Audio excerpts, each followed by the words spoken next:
At some point in time, we've got to stop talking about we're trying to grow the game. Because you got no, listen, is she as accomplished? Will she ever be as accomplished as a Stewie, as an Asia Wilson? But are we really trying to grow the game? Because this is the most popular women's basketball player in the world, and it ain't close. They had to move the Mystics game to an NBA arena. Name the time. And I'm going to turn it over to you because I don't want to get long-winded. I want somebody, one of our women colleagues, Stephen A., to tell me when a WNBA game has had to be moved because of a woman player. Just one. Just tell me one. Because I know in her attendance, she's averaging about 17,000. All the other WNBA games in which she's not a participant average about 7. So are we really trying to go the game? Is that what we're really trying to do? Or are we just talking about we're trying to grow the game and just bullshit? For months, the media told you Caitlin Clark wasn't ready for Team USA. Not directly, not aggressively, but clearly. She needs more time. The pros are different. The veterans deserve it. It's too early. That was the rhythm. I want all the ladies on this squad to know every single one of y'all are deserving of it. Caitlin Clark does not deserve a spot ahead of any of the players on this roster, okay? If we're talking just basketball, you know we're not. You know we're not. Let's harken back to the Dream Team in 1992. Remember when Christian Laettner was on that squad? Forget the other pro players. Forget the pro players. Forget the pro players. That's a given. First time NBA players were allowed to participate. Don't put that damn screen up when I'm talking right now. I want to see Shanae and Andrea, okay? The point is this. Those rosters, right? Those players were on there. Do you know that Christian Laettner also was chosen ahead of Shaquille O'Neal? When the Olympic roster dropped and her name wasn't on it, the framing wasn't outrage. It was justification. She'll get her moment. It's better for her development. She's not there yet. Not there yet. That phrase did a lot of work. Because if you repeat it enough, people start to believe it. And here's the part no one wants to admit. That narrative wasn't built on performance. It was built on comfort. Comfort with hierarchy. Comfort with veterans.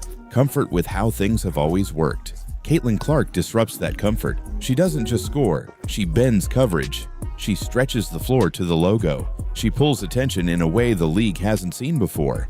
And that makes people uneasy. So instead of saying, she's changing the equation, the safer move was, she's not ready.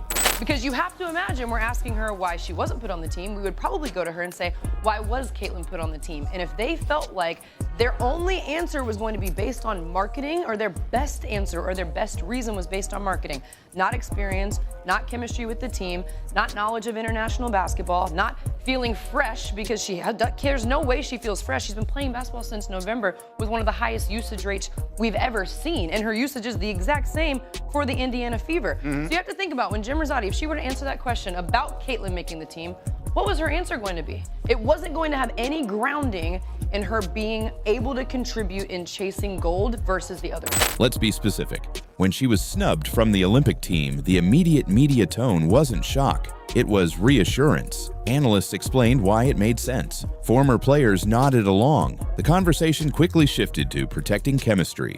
Chemistry. As if a player who just altered the economics of the league somehow couldn't adjust to a roster.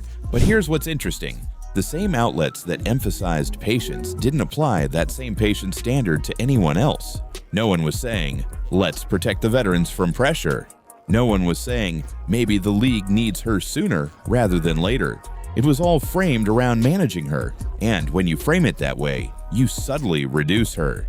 She becomes a project, not a force. But then Team USA camp happened, and the tone changed. Suddenly, the clips weren't about development. They were about dominance. You saw the spacing. You saw the range.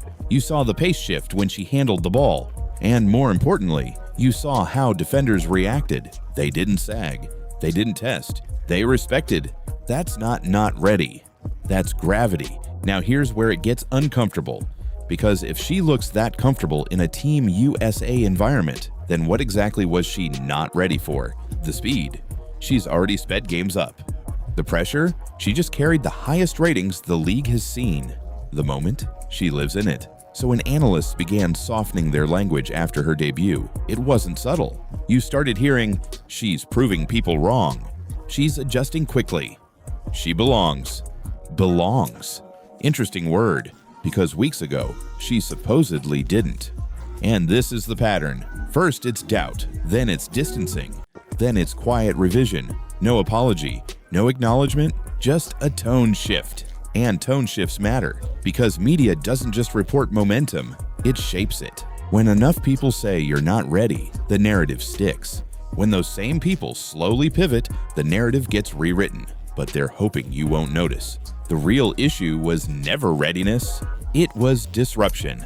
Caitlin Clark doesn't fit neatly into an old structure. She accelerates timelines, she forces comparisons, she changes revenue conversations. And that's uncomfortable if your commentary is built around maintaining balance. So it was safer to slow her down verbally, safer to preach patience, safer to protect the hierarchy, until the footage made that position impossible to defend. Because once people see dominance for themselves, you can't sell hesitation anymore. And that's when things get interesting, because what happened after that debut wasn't just confidence from her. It was a very noticeable shift from the people who doubted her. And when powerful voices change tone that quickly, it's never random. So the WNBA says they want to get paid more. They're saying this year they're going to make $1 billion. That's what they're saying, okay? For the first time ever. Now that Caitlin Clark is hurt for 2 weeks, did you see ticket prices? Insane. Let me read you the ticket prices.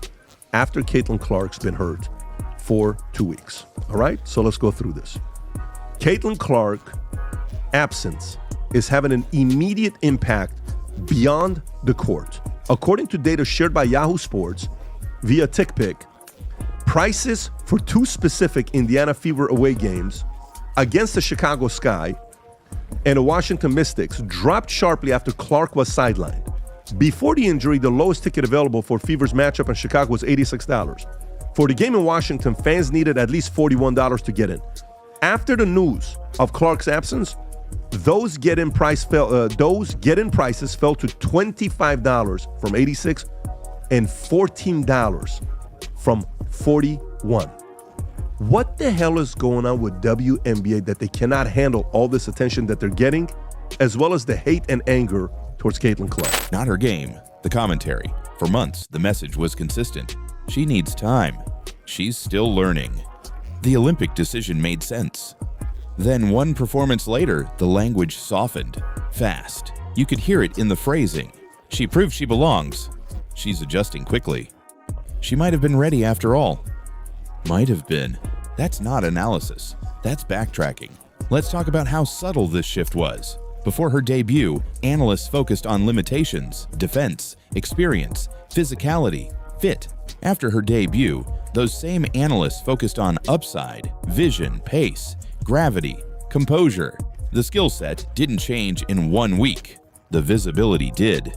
And visibility forces accountability. When millions of people watch the same game, you can't hide behind abstract concerns anymore. You can't say "not ready" when she's controlling tempo against elite competition. So instead of admitting the narrative was premature, the tone shifts quietly. No bold correction, no "we were wrong." Just repositioning.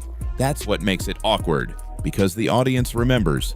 They remember who framed the Olympic snub as logical. They remember who said patience was the right move. Caitlin Clark didn't make the cut for the 12-player Team USA roster for the 2024 Paris Olympics. That is according to Selection Committee Chair Jen Rosati, who explained the decision came down to basketball criteria and not the fame and attention Clark would bring to the games this summer. And now those same voices are talking about inevitability. Inevitability. That's a dramatic shift from development. Let's use a concrete example. Before her debut, the focus was always on protecting veteran chemistry. After her debut, the conversation became about maximizing her impact. That's not a small pivot. That's a philosophical reversal. You either protect hierarchy or you optimize talent. You don't do both. And when the narrative switches from caution to celebration that quickly, people notice. But here's where it gets even more uncomfortable. Because the pivot didn't just happen with analysts, it happened across platforms. Social media clips amplified her range. Former players started praising her pace. Even critics reframed their stance as healthy skepticism. When it comes to Caitlin Clark, now I've taken hits because I was calling it from day one. You got people that are resentful towards her. But it's really not about her, guys. It's about what she represents. Before she ever came along, there were a lot of outstanding basketball players who happened to be black females that was doing their thing on the WNBA level. And they never got this kind of shine. This girl, the Golden Goose, comes along and she wreaks havoc. She's the Rookie of the Year. She's 4th in the league in MVP voting. 4th in the league, her rookie year. Wow. Outstanding. Healthy skepticism, an interesting phrase, because skepticism implies neutrality. The tone before wasn't neutral. It was protective. Protective of tradition, protective of structure, protective of timing. And once that protection starts cracking, the repositioning begins. Now ask yourself this. If she had struggled in her debut, would the tone have softened? Or would the not ready narrative have intensified? We both know the answer. That's why the shift matters. Because it wasn't based on long-term sample size. It was based on optics. One strong performance forced a recalibration. And that tells you how fragile the earlier narrative was. If your stance collapses after one game, it wasn't rooted in certainty. It was rooted in caution. Caution is understandable. But presenting caution as confidence is where hypocrisy creeps in. And this is where it gets interesting, because the pivot didn't stop at praise. It started blending into something else. Ownership. Suddenly you hear, "We knew she'd adjust. She just needed time. She's growing fast." Growing fast. As if that growth wasn't visible before. As if the skill set wasn't already bending defenses at the logo. The reframe is subtle, but it's strategic. If you admit you underestimated her, you lose authority. If you frame it as natural progression, you maintain it. That's how tone management works. But here's the problem. The audience is watching in real time. They're clipping takes. They're comparing statements. And when tone shifts that quickly, it creates friction. Because the narrative isn't just evolving, it's correcting itself without saying so. And that's where it becomes awkward. Because the more she performs, the more the early caution looks unnecessary. And the more unnecessary it looks, the more uncomfortable those original takes become. Which brings us to the part no one wants to discuss openly. Because when tone shifts that fast in sports media, it usually means something else is moving behind the scenes. And once that element enters the story, the hypocrisy becomes harder to ignore. Surprise! Tyrese! What's up, y'all? It's Tyrese here to surprise my girl, Caitlin. Gatorade has brought back her favorite flavor, Rainberry, now with lower sugar. Rainberry, best Gatorade flavor that's ever been invented right here. Try it and tell me if it tastes the same. Even better than I remember. It's not even close. It shifted when the money became impossible to ignore. Because when the reported $50 million endorsement numbers started circulating, the conversation changed again. Suddenly, this wasn't just about readiness, it was about leverage. And leverage makes people uncomfortable. Caitlin Clark is breaking the internet for the second consecutive day. Yesterday, we was blessed with new Caitlin Clark workout footage. And I'm here to tell you, today, she is definitely getting in her bag because Gatorade has released a new flavor featuring Caitlin Clark on the cover. Now, if you guys didn't know, Caitlin Clark got a bunch of sponsors. Gatorade, Stanley, Nike, it don't matter. Whatever Caitlin Clark goes on, it's an instant hit, and it looked like this new Gatorade flavor Rain is doing the same thing. For months, the narrative was framed around patience. Let her grow. Let her adjust. Let her earn it. But you don't hand out multi-million-dollar deals to projects. You don't anchor national broadcasts around development pieces. You don't restructure media schedules around someone who's not ready. You do that for market force. And that's where the hypocrisy starts to surface. Because if she truly wasn't ready for Team USA, why was she already driving ratings? Why were networks reshuffling programming windows? Why were sponsorship numbers accelerating instead of stabilizing? The explanation can't be both ways. Either she's early or she's inevitable. It can't be convenient depending on the segment. Now here's the part nobody says out loud. Money changes power dynamics. When an athlete becomes this financially impactful, the conversation shifts from can she play to who controls the narrative. That's different because once revenue enters the equation, it's no longer just basketball analysis. It's economics. It's ownership. It's bargaining leverage. Look at the timing. Before the endorsement numbers became public, the Olympic narrative centered on patience and protection. After the numbers hit, the language softened. That's not coincidence. That's gravity. Financial gravity. When sponsors invest heavily, media ecosystems adjust. When ratings spike, commentary recalibrates. When ownership sees market acceleration, internal conversations change. You don't need a conspiracy theory, you just need to follow incentives. If one player can meaningfully shift broadcast value, then dismissing that player publicly becomes riskier. And that's when tone management begins. You start hearing, she's great for the game. She's bringing new eyes. She's accelerating growth.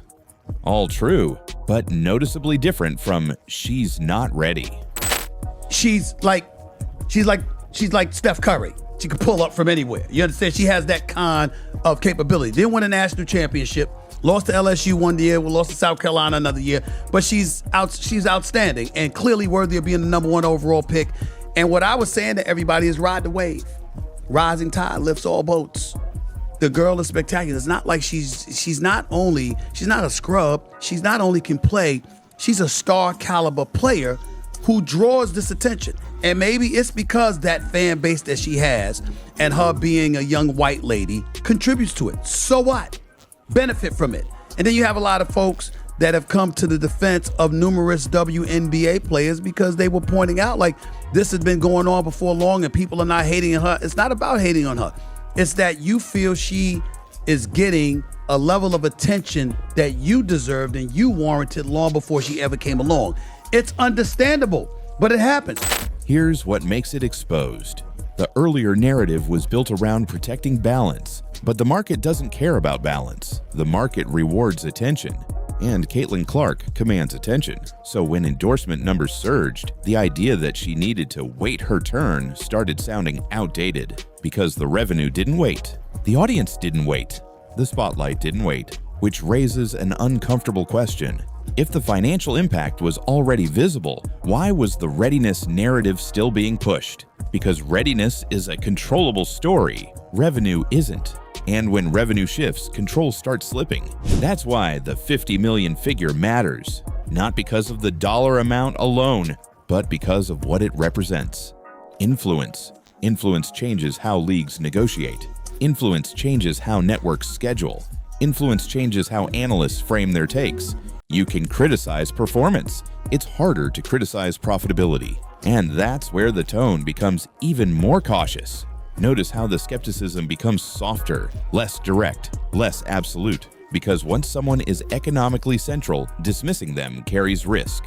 And media ecosystems are not immune to risk management. This isn't about conspiracy, it's about incentives. When one athlete's presence affects ratings, sponsor alignment, and scheduling leverage, the environment adapts. That adaptation isn't always loud. Sometimes it's subtle. Language shifts, phrasing adjusts, certainty becomes hedged, and suddenly the same voices that preached patience begin emphasizing inevitability. That's not growth, that's recalibration. But here's the twist. The financial momentum doesn't just pressure commentary, it pressures timing. Because now every upcoming game carries amplified stakes, not just for performance, but for narrative control. Which is why March 11th isn't just another date on the calendar, it's a pressure point. Because if she performs again under that spotlight, the readiness argument doesn't just weaken, it collapses. And once it collapses publicly, the pivot becomes undeniable. Which means the real test isn't just what happens on the court, it's what happens to the story around it. And that's where things get dangerous. I think a role I can play in this conversation, because I see both sides of the debate, is to take the devil's advocate position to whatever you're saying. So if the answer that she gave had been, Caitlin Clark has brought an unprecedented level of interest and excitement to our game, and we are thrilled to be able to bring that to the world stage, would that not have been a reasonable response? Not if your ultimate mission is winning gold. Yeah. Think about this, CJ. I'll bring you into this. You've played on elite teams, and I know this might not be your area as far as Caitlin Clark's, and that's fine. But listen, how important is team chemistry? It's a test, not of Caitlin Clark, of the narrative built around her. Because if she dominates again, the not ready argument doesn't just look outdated, it looks manufactured. So what woman is more popular? If you wanna go from a marketing perspective, sure, Caitlin is extremely marketable. However, I just want to pitch this to everyone. Imagine Caitlin joining this team and spending time on the bench. What is the conversation going to be about the entire time the Olympics is going on? Why isn't Caitlin getting more minutes? Why isn't Caitlin playing? I'm sure people will tune in, but what will the conversation be then? I think it's really interesting. Head coach Christy Sides for the Indiana Fever said that a monster was woken up in Caitlin Clark, and I think that is wonderful. I think motivation for Caitlin is wonderful. I'm gonna say this, a monster has been woken in all of the women that were selected for the Olympic team also, because the conversation is again centered around Caitlin Clark. Think about where we are right now. The Olympic snub was framed as protection. The debut softened the criticism. The endorsement numbers shifted the power. Now there's a second performance coming. And second performances are dangerous. One strong game can be dismissed as adrenaline. Two becomes pattern. And once it's a pattern, you can't sell hesitation anymore. This is why March 11th matters. Because if she controls tempo again, if she bends coverage again, if ratings spike again, the conversation changes permanently. You can't call it early. You can't call it hype. You can't call it development. It becomes momentum. And momentum forces accountability. Here's the uncomfortable part. The Olympic narrative was built on timing. She'll get there. Not yet. Too soon. But what happens if not yet keeps getting disproven in real time? What happens if the adjustment period never actually shows up? Because so far, it hasn't. Her range is there. Her vision is there. Her pace control is there. The only thing that was missing was exposure. Now she has it, which makes March 11th more than a game. It's a spotlight stress test, and the media knows it. Because if she performs again under this level of attention, the framing shifts from cautious to reactive. And reactive media coverage is harder to control. You can feel it already. The language is more careful. The takes are less absolute. The certainty is diluted. Why? Because nobody wants to be on the wrong side of the clip that ages poorly. And if she dominates on March 11th, that clip becomes unavoidable. But here's the deeper layer. This isn't just about her performance. It's about the audience response. If viewership spikes again, if social engagement accelerates again, if highlight clips trend again, then the Olympic narrative doesn't just look wrong. It looks disconnected from reality. And disconnection creates distrust because fans aren't just watching games anymore. They're tracking commentary. They're comparing takes. They're noticing tone shifts. So when the next performance happens, it won't just be evaluated on the scoreboard. It'll be evaluated against the past statements. That's what makes it a referendum. If she struggles, critics feel validated. If she shines, critics look premature. There's no neutral outcome. And that's rare. Most games are just games. This one feels like a verdict because the Olympic narrative was built on the assumption that she needed time. Time is running. And the more she accelerates, the less convincing that assumption becomes, which creates pressure, not on her, on the people who frame the story. Because once the evidence stacks high enough, silence becomes obvious. And pivoting becomes awkward. That's why March 11th is dangerous. Not because it defines her, but because it exposes everyone else. If she dominates again, the phrase "not ready" won't just fade. It'll sound absurd. And once a narrative sounds absurd, it collapses quickly. Which leaves one final question. If the readiness narrative collapses publicly, who owns the mistake? And what happens when the audience decides the story was controlled from the beginning? That's the part nobody wants to confront, because once that door opens, you can't close it quietly. None of what Janae and Andrea said was inaccurate. And I'm going to say something to you that I have said on many, many occasions. It's not that you're wrong. It's that we don't care.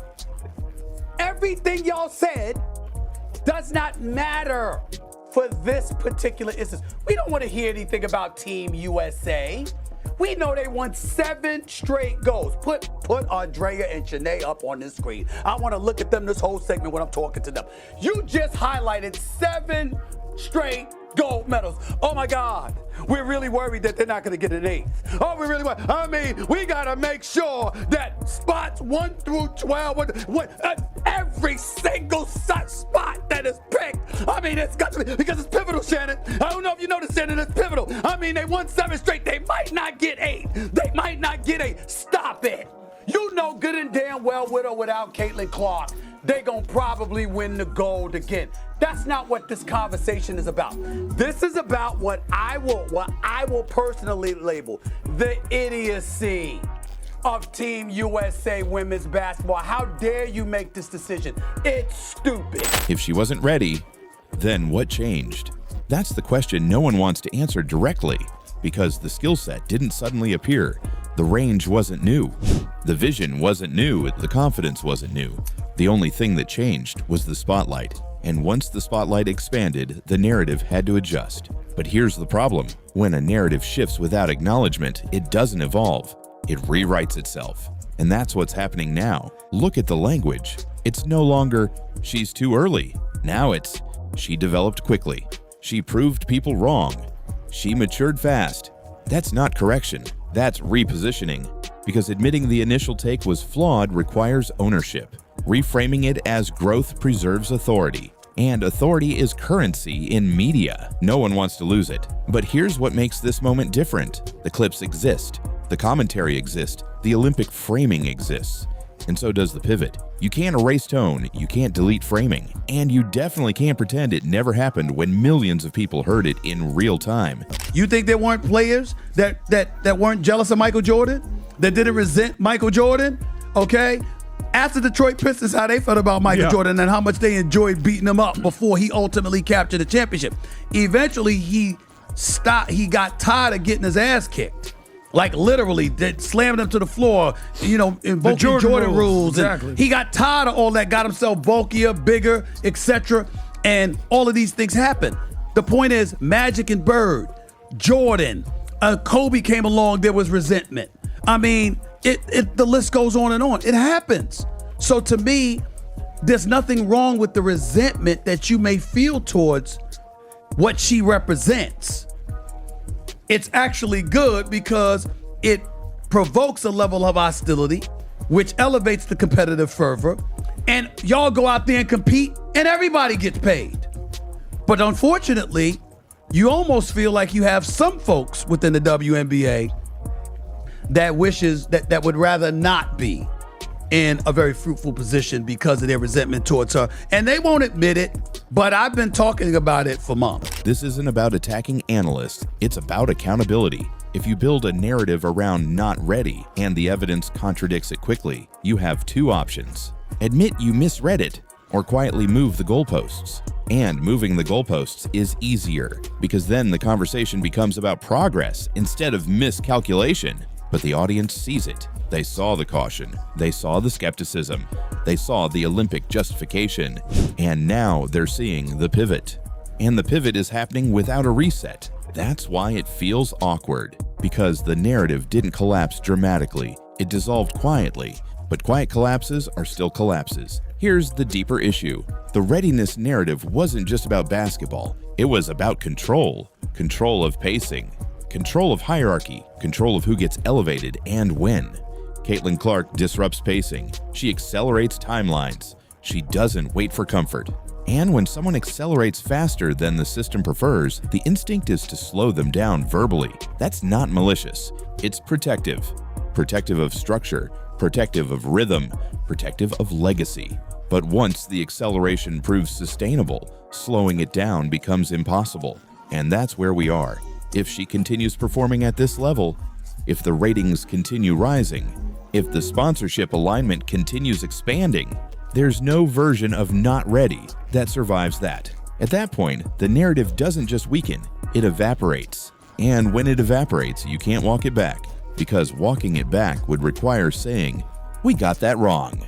And public authority rarely volunteers that sentence. So instead, we get reframing. We always knew she'd adjust. She just needed the opportunity. She was growing into it.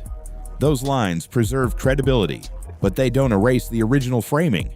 And that's why this moment feels bigger than one game. It's not about one debut. It's not about one endorsement. It's not about one date.